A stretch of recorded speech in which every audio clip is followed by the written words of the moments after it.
I put the motion to the House. It has been moved that a bill further to amend the Election Act 2017, the elections second bill 2000 be passed. All those in favor say aye. All those against say no. I think ayes have it in considering the motion is adopted and the bill is passed. हुकूमत कौमी assembly और senate के मुश्तरका इजलास से इंतहाई मुतनाज़ कानून साजी समेत 33 बिल मंजूर कराने में कामयाब। मुल्क दुश्मन भारतीय दहशतगर्द कुलभूषण यादव के हक में बिल मंजूर करा लिया गया। स्टेट बैंक किसी को जवाबदेह नहीं होगा, ये बिल भी पास। आइंदा इंतखाबात इलेक्ट्रॉनिक वोटिंग मशीन के जरिए होंगे, कानून बन गया। गिनती न कराने पर अपोजिशन का एहतजाज और ऐवान से वॉकआउट।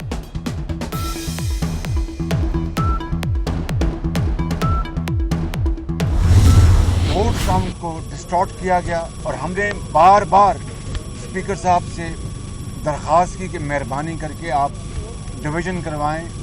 ये वोटिंग जो काउंट हो रहा है, वोट काउंट, ये गलत है और हमने आइन और कानून के हवाले भी दिए, लेकिन स्पीकर ने एक बात हमारी नहीं मानी। मुत्तहदा अपोजिशन का बिल्स की मंजूरी पर सुप्रीम कोर्ट जाने का ऐलान। शहबाज शरीफ स्पीकर कौमी असम्बली पर फट पड़े, बोले असद कैसर ने पार्लिमानी रिवायत को पांव तले रौंदा। ऑपोजिशन के वोटों को कम जाहिर किया गया। ऐवान के अंदर कहा काले कानून से मुल्क को शदीद नुकसान पहुंच सकता है। ऑपोजिशन लीडर ने ईवीएम को शैतानी मशीन करार दे दिया।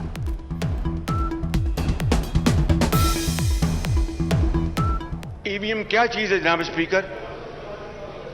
Evil and vicious machine. आज ज्वाइंट सेशन में हुकूमत का जीत नहीं शिकस्त हुआ है। हम ईवीएम्स को इलेक्शन कमीशन को भी समझाएंगे। जो इस मुल्क की किस्मत के फैसले हैं वो सिर्फ ये अदारा कर सकता है, सिर्फ पार्लियामान कर सकता है। हम आज से ही अगला इलेक्शन नहीं मानते। बिलावल भुट्टो जरदारी का दो टोक मौक़िफ़। कहते हैं शिकस्त अपोजिशन को नहीं हुकूमत को हुई। मुल्क की किस्मत के फैसले पार्लियामान में होने चाहिए। ईवीएम पर इलेक्शन कमीशन को भी समझाएंगे। अक्सरियती अरकान के बावजूद वज़ीर आज़म के लिए ऐवान में आना पहले से भी ज़्यादा मुश्किल साबित हुआ। इमरान खान अपोजिशन रहनुमाओं की तकरीरों के बाद असम्बली में आए। जब तक अपोजिशन ऐवान में मौजूद रही, वज़ीर आज़म सिक्योरिटी हिसार में रहे। ऐवान मुसलसल गो न्याजी गो और वोट चोर के नारों से गूंजता रहा।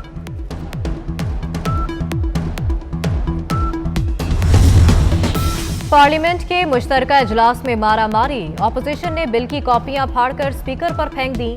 हुकूमती और ऑपोजिशन अरकान में हाथापाई। वफाकी वजीर मुराद सईद और मुर्तजा जावेद अब्बासी भी आमने सामने आ गए। स्पीकर और अब्दुल कादिर मंदोखील में भी तकरार।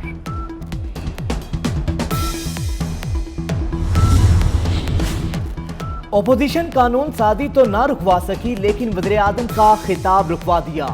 शदीद एहतजाज की मनसूबाबंदी की भिनक पड़ने पर इमरान खान ने तकरीर ना की।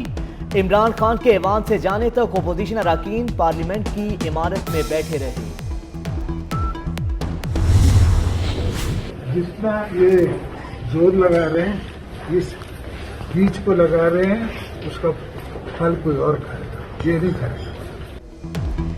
जितना जोर हुकूमत इस बीज की आबियारी में लगा रही है, इसका फल ये लोग नहीं बल्कि कोई और खाएगा। सदर आसिफ अली जरदारी की सहाफियों से गुफ्तगू।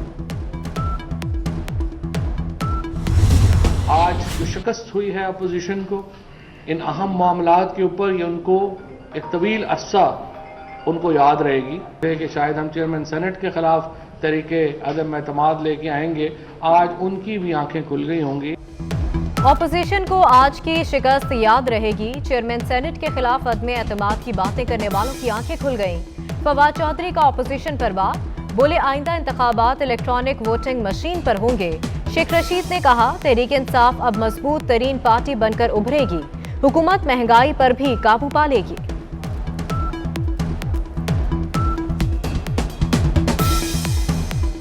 ये हुकूमत अब महंगाई पे भी कंट्रोल करेगी, बेहतरी लाएगी, पाकिस्तान की एक मजबूत तरीन पार्टी बनकर। आप ये बताएं डॉक्टर साहब कि आप खुद चलकर आ गए, आपके तो बड़े गिले शिकवे थे। जी हम आए नहीं, लाए गए और बहुत एहतमाम से लाए गए। और सर कौन लाया आपको? लाया कौन है? अच्छा हम आए नहीं, लाए गए हैं। हुकूमत से नाराजगी और गिले शिकवों के बावजूद इजलास में शिरकत के सवाल पर आमिर लियाकत का जवाब, जो हमेशा लाते हैं वही एहतमाम के साथ लाए।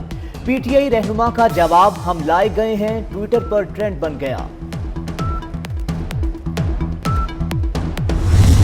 मुझे और नवाज शरीफ साहब को अल्लाह ताला की ज़ात पर पहले दिन से भरोसा था कि एक दिन सच सामने आएगा, एक दिन पूरी दुनिया को पता चलेगा कि क्या हुआ। रही सही इज्जत बचानी है तो नाइंसाफी का अजाला करें। मरीम नवाज ने नवाज शरीफ की सजा खत्म करने का मुतालबा कर दिया। कहती हैं उस मकाम तक ना जाएं जहां से वापसी मुश्किल हो जाए। साबिक चीफ जस्टिस के खिलाफ चार्जशीट पेश कर दी। कहा साकिब निसार कौम के मुजरिम हैं। राना शमीम कुरान पाक पर हल्फ दे सकते हैं तो साबिक चीफ जस्टिस से भी लिया जाए।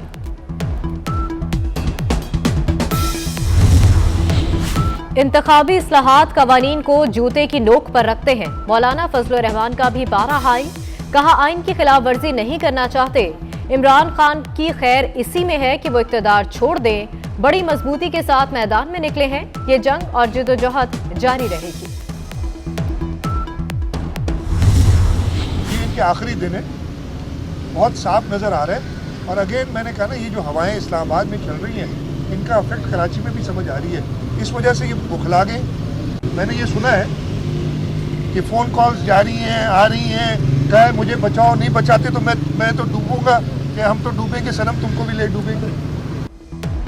इमरान खान के जाने का वक्त आ चुका, जल्द जाएंगे। वज़ीर आला सिंध मुराद अली शाह को पूरा यकीन। कहा इस्लामाबाद की हवाएं कराची तक महसूस हो रही हैं। फोन किए जा रहे हैं, बचा लो वरना तुमको भी ले डूबेंगे। जबर के लिए इन्होंने जो शामिल किया है वो कैस्ट्रेशन है। हालांकि तमाम उलमा इस पर मुत्तफिक है कि कैस्ट्रेशन या नामर्द बनाने की सज़ा इस्लामी शरीयत में नहीं है। ये मगरिब से इन्होंने इम्पोर्ट की है। जिनसी ज्यादती के मुजरिम को नामर्द करने का बिल मंजूर। सेनेटर मुश्ताक अहमद हुकूमत पर बरस पड़े। कहा नामर्द बनाने की सजा मगरिब से इम्पोर्ट की गई। जहां इस्लामी हुदूद का नफाज ना हो वहां सरेआम फांसी दी जाए। इस्लामी नज़रियाती कौंसिल ने भी नामर्द बनाने की सजा को गैर शरई करार देकर इसकी मुखालफत की थी।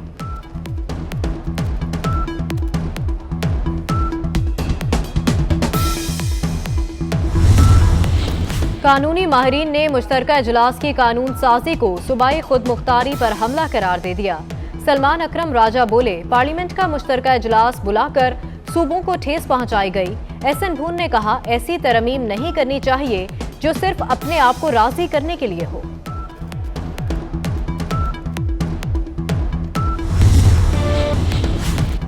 बाबा गुरु नानक का जन्मदिन। दुनिया भर से सिख यात्रियों की पाकिस्तान आमद का सिलसिला शुरू। 22 माह बाद करतारपुर राहदारी भी खुल गई। पहले रोज 51 सिख यात्री राहदारी के जरिए पहुंचे।